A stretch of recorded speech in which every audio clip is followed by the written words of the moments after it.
Jumpa kembali dengan saya, Roni Lukman. Kali ini saya akan tampilkan dua bentuk diagram komposisi yang menarik. Umumnya, penggemar komposisi menyebut tema ini dengan nama tema Chasing Two Birds at Once. Artinya, mengejar dua burung sekaligus. Namun, saya lebih senang menyebut tema ini dengan sebutan saya sendiri, yaitu tema petak tengah, yang artinya pada satu petak yang tepat, kita bisa mendapatkan dua target sekaligus. Pencipta komposisi ini adalah Richard Rorty. Tema ini saya katakan sangat menarik, karena bila dilihat sekilas, posisi putih akan kalah. Tapi seperti seorang pesulap yang selalu menampilkan hal yang tidak mungkin, tapi akhirnya menjadi mungkin, seperti itulah tema Chasing Two Birds at Once. Sebelum kita menganalisanya, kita dapat melihat secara sekilas putih agak kesulitan untuk mengejar pion hitam yang berada di garis H. Dan juga harus diketahui umumnya dalam komposisi putih selalu melangkah yang pertama. Baik, kita ikuti langkah-langkahnya. Langkah pertama putih adalah Raja G7. Di sini hitam mempunyai dua pilihan, yaitu Raja B6 atau pion H4. Pertama yang kita akan analisa adalah kemungkinan Raja B6. Raja B6 akan dijawab oleh putih dengan Raja F6. Jika seandainya di sini hitam mengambil pion C6, maka putih akan melangkah ke G5 untuk mengambil pion yang berada di garis H. Dan partai akan berakhir dengan hasil draw. Kita kembali ke posisi semula. Jika dalam posisi ini hitam tidak mengambil pion C6, tetapi melangkah H4, maka putih akan melangkah Raja E5. Disinilah yang saya sebut bahwa putih mempunyai petak tengah yang mempunyai dua target, yaitu pertama target menjaga pion, dan kedua target mengambil pion yang berada di garis H. Pilihan hitam dalam posisi ini, seandainya hitam mengambil pion C6, maka putih akan melangkah Raja F4. Dan pion hitam yang berada di garis H tidak tertolong, artinya putih dapat mengambil pion H, sehingga partai akan berjalan dengan hasil draw. Kita mundur.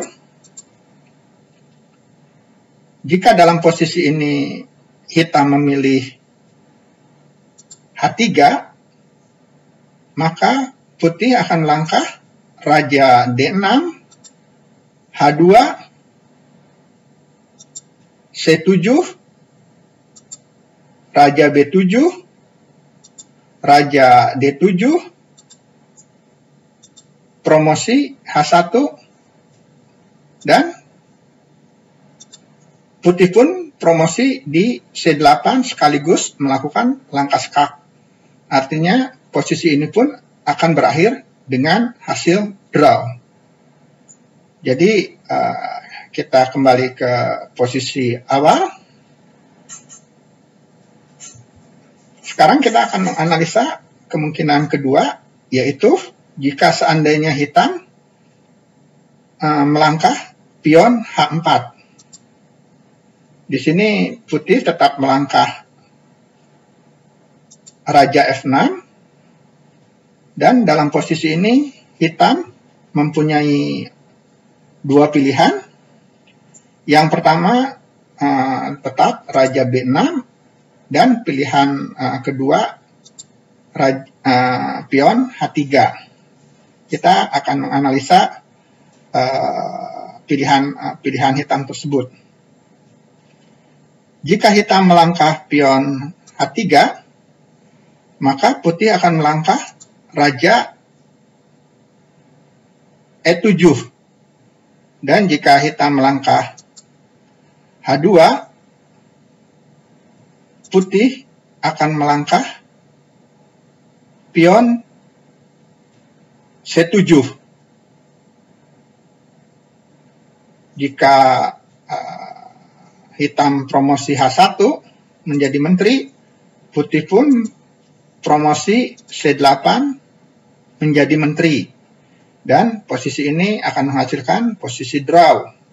Atau jika saya mundur satu langkah, jika hitam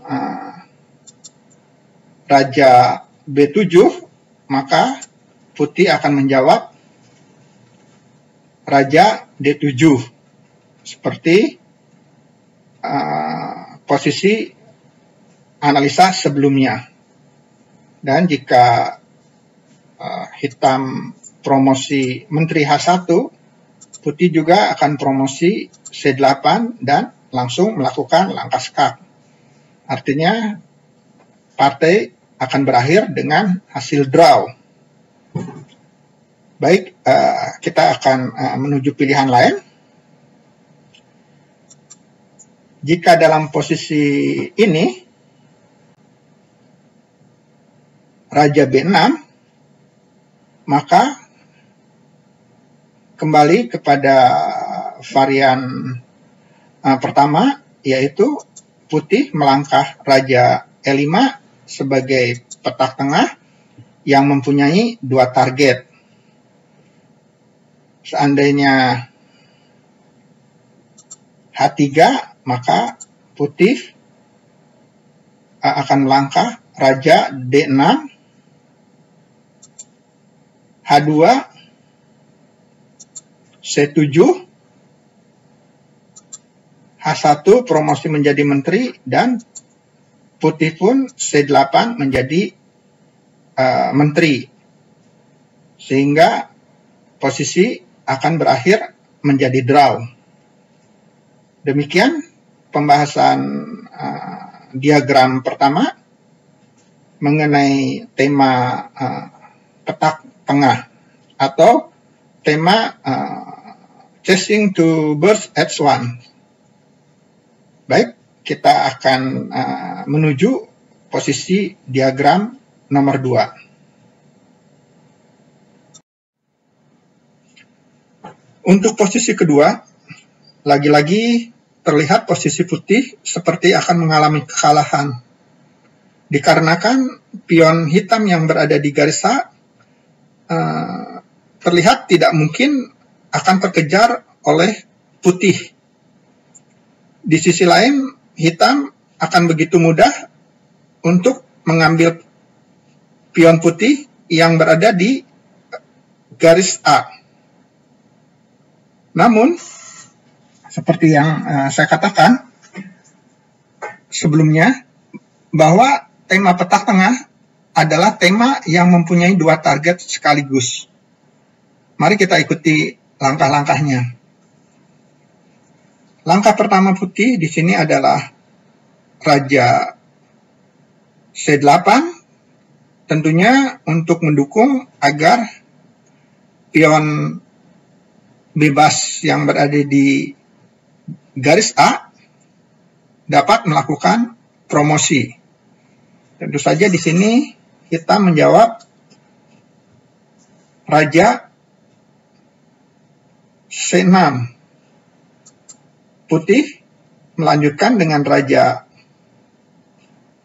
B8. Tentu tujuannya sama, untuk dapat mendorong pion A6. Di sini hitam melangkah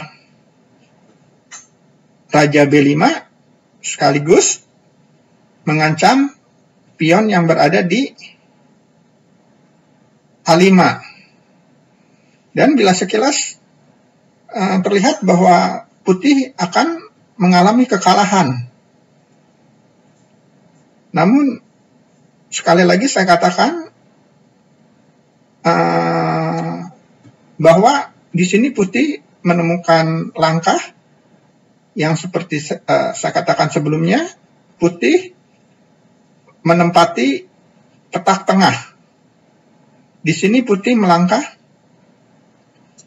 Raja B7.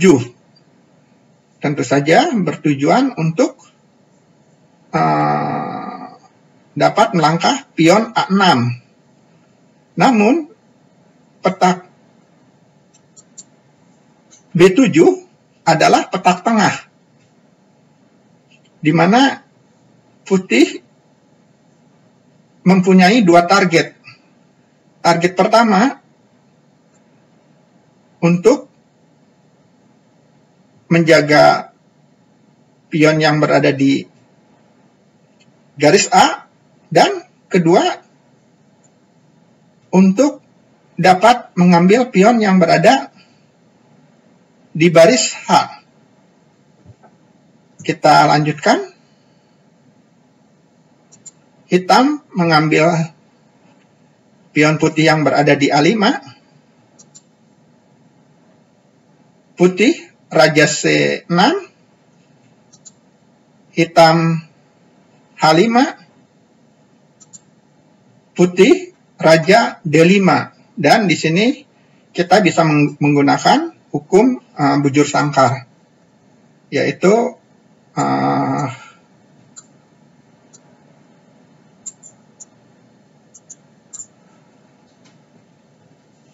jarak yang saya beri tanda panah itu adalah merupakan bujur sangkar. Jadi otomatis pion hitam dapat diambil oleh Raja putih. Seperti contoh H4, Raja E4, H3, Raja F3, H2, Raja G2. Dan putih dapat mengambil pion yang berada di garis H. Demikianlah bahasan saya kali ini tentang tema petak tengah. Semoga bermanfaat untuk kita pelajari bersama. Sampai jumpa di video selanjutnya. Salam catur, gens unasumus, terima kasih. Roni Lukman.